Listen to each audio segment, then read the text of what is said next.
Hello friends and welcome to my channel insurance chronicles. आज का video उन लोगों के लिए है जो कि इंश्योरेंस सर्वेयर की फील्ड में काम करते हैं और इंश्योरेंस सर्वे करते हैं। उन लोगों के लिए आज का वीडियो बहुत ही इम्पोर्टेंट होने वाला है। जैसे ही आप इंश्योरेंस सर्वे करने के लिए जाते हैं तो आपको किन किन चीज़ों का ध्यान रखना है, क्या क्या चीज़ें आपको पॉलिसी में चेक करना है, लॉस असेसमेंट करते वक्त आपको किन चीज़ों का ध्यान रखना है, पॉलिसी में क्या चीज़ें देखना है, सर्वे करते समय आपको क्या चीज़ें की रिक्वायरमेंट रहेगी और कैसे आपको सर्वे करना है, ये सभी चीज़ें हम आज इस वीडियो में डिस्कस करेंगे। सबसे पहले आप जो है इंश्योरेंस सर्वे करने जाते हैं तो आपको इंश्योरर के एंड से आपके पास में पॉलिसी आ जाती है। तो आपको सबसे पहले पॉलिसी में क्या चेक करना है? सबसे पहले पॉलिसी में हमें चेक करना रहता है पॉलिसी की वैलिडिटी, यानी कि उसका पॉलिसी पीरियड। पॉलिसी पीरियड कब से कब तक का है, उसने जो इंश्योर्ड पर्सन है उसने पॉलिसी कब परचेस की थी और उसका पीरियड कब तक है। यानी कि ऐसा तो नहीं कि कहीं उसने क्लेम किया है और उसका पॉलिसी पीरियड ख़त्म हो चुका है, तो हमें ये चीज़ उसकी पॉलिसी में चेक करना रहती है। सेकंड आता है पॉलिसी में कवरेज डिटेल्स चेक करना। पॉलिसी में कवरेज डिटेल्स प्रोवाइड की जाती है पूरी डिटेल में, जो कि ये आपको बताती है कि इस पर्सन ने जो कि इंश्योर्ड है उसने अपनी पर्टिकुलर पॉलिसी में क्या किन किन चीज़ों का कवरेज लेके रखा है। फॉर एन एग्जांपल, जैसे फायर का इंश्योरेंस लेके रखा है तो उसमें थेफ्ट का, बर्गलरी का या थर्ड पार्टी लाइबिलिटी का भी कवरेज है या नहीं है। अगर कोई लीकेज से कोई फायर हो जाता है तो उसका कवरेज है या नहीं है। ये सारी चीज़ें जो है एक कवरेज डिटेल्स में आपको पॉलिसी में मिल जाती है। थर्ड इसमें आता है सम इंश्योर्ड। सम इंश्योर्ड एक ऐसा अमाउंट होता है जो कि इंश्योरर जो है इंश्योर्ड को पहले ही बता देता है कि हम आपको क्लेम के समय इतना सम इंश्योर्ड प्रोवाइड करेंगे, इतना अमाउंट आपको प्रोवाइड करेंगे। इसको हम डिडक्टेबल के नाम से भी जानते हैं। थर्ड इसमें फिर आता है एक्सक्लूजन्स। एक्सक्लूजन्स क्या होता है कि हर पॉलिसी में इंश्योरर के एंड से इंश्योर्ड को ये बताया जाता है कि जो चीज़ें आपके द्वारा या आपके कुछ नेग्लिजेंस के द्वारा अगर कुछ चीज़ें ऐसी होती हैं जिसके कारण आपको ये क्लेम अगर आप करते भी हैं तो आपको क्लेमेबल नहीं होगा।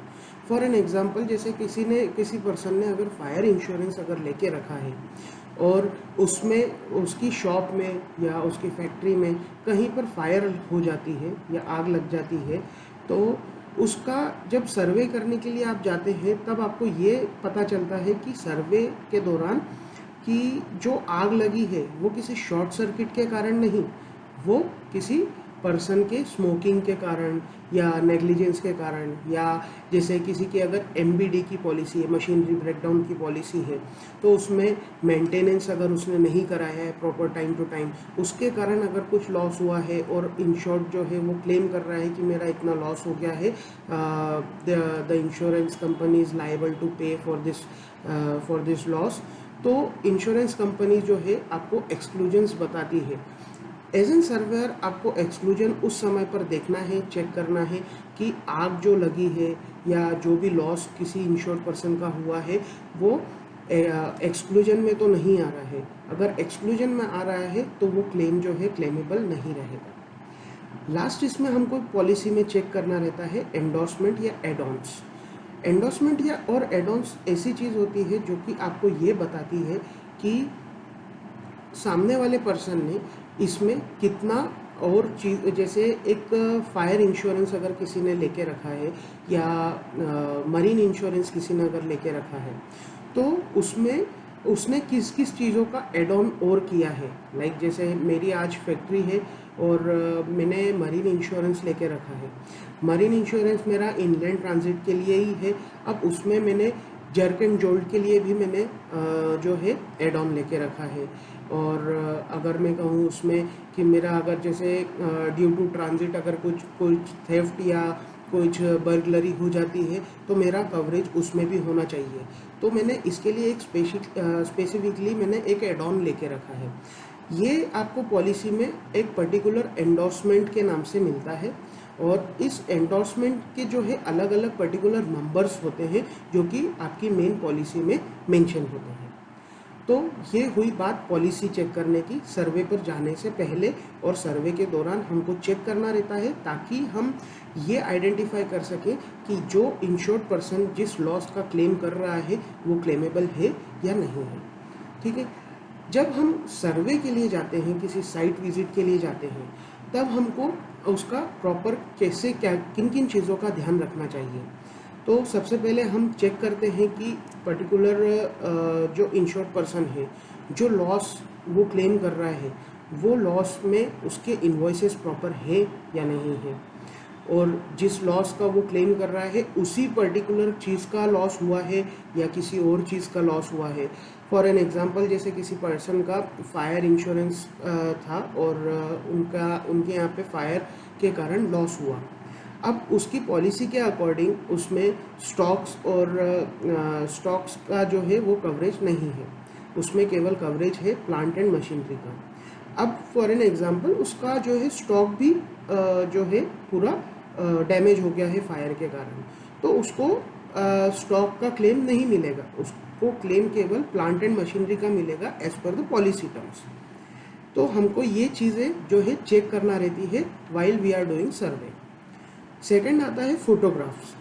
अब फोटोग्राफ्स में हमको हर चीज़ का, जैसे कि मरीन इंश्योरेंस है, अगर किसी इंश्योर्ड पर्सन का ट्रांजिट हो रहा था और ट्रक जो है ट्रांजिट के दौरान कुछ गिर गया या डैमेज हो गया, तो उसमें हमको जो ट्रक है उसका particular truck number, chassis number और हर एक एंगल से पूरे फ़ोटोज़ जो हैं वो क्लिक करना रहते हैं, प्लस डैमेज आइटम्स के फ़ोटोज़।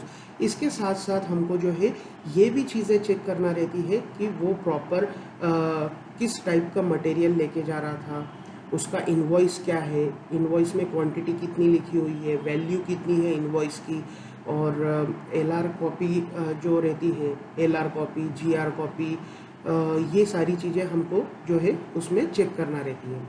आफ्टर दिस हम एक आई विटनेस का जो है स्टेटमेंट भी लेते हैं ड्यूरिंग आवर सर्वे, कि ये जो पर्टिकुलर आप लॉस जो क्लेम कर रहे हो, तो ये पर्टिकुलर इंसिडेंट जो आप बता रहे हो ये कैसे हुआ, क्या रीज़न था, ये एक प्रॉपर डिटेल आई विटनेस के स्टेटमेंट में हम लेते हैं।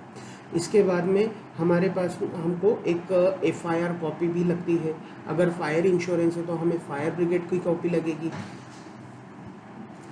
फिर आते हैं हम इसमें कंडीशन ऑफ साइट में, क्या साइट प्रॉपरली मेंटेन थी, any of sine is negligence, ये सारी चीज़ें हम जो है इसमें चेक करते हैं। फिर इसके बाद में आता है immediate cause of loss. Actual cause of damage क्या था, फायर था, शॉर्ट सर्किट था, फ्लड था या कुछ और था, ये सारी चीज़ें जो है हम इसमें चेक करते हैं।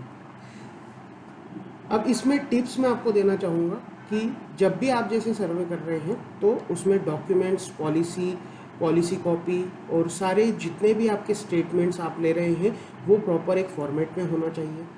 टाइमली उसको आप पीडीएफ फॉर्मेट में कंप्लीट करके एंड देन इंश्योरर को शेयर करते हैं, ताकि जितनी जल्दी से जल्दी हम ये डॉक्यूमेंट शेयर करें उतनी जल्दी ही क्लेम जो है वो प्रोसेस कंप्लीट होता है। सो आई होप आप सभी को ये चीज़ें इंपॉर्टेंट पॉइंट्स जो हैं वो अच्छे लगे होंगे। अगर आपको ये वीडियो अच्छा लगा हो तो आप लाइक कीजिएगा, सब्सक्राइब कीजिएगा और शेयर करना मत भूलिएगा। Thank you.